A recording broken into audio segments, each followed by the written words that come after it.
All right, YouTube, 106 Falconer. Just quick update on the Bauer 4 cubic foot mixer, cement mixer, concrete mixer, whatever the hell you want to call it. Did a sidewalk yesterday.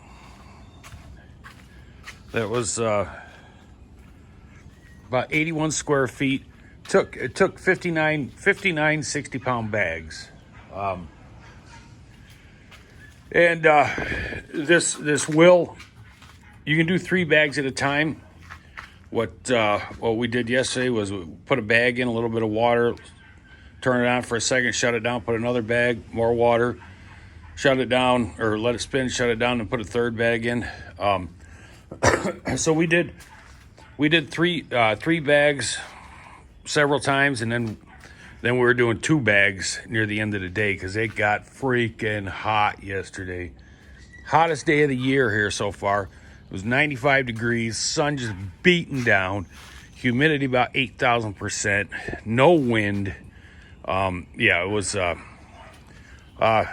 So, anyways, it's the machine ran perfect. Couple things I'd recommend doing.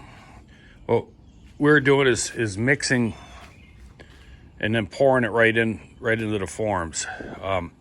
I would definitely have one spot where you mix and then get a wheelbarrow. I don't have a wheelbarrow. There's this old wheelbarrow in here that ain't worth a crap. The only thing I use is a trailer on my tractor, so I don't own a proper wheelbarrow. So I definitely have a wheelbarrow, and I definitely rent a bowl float.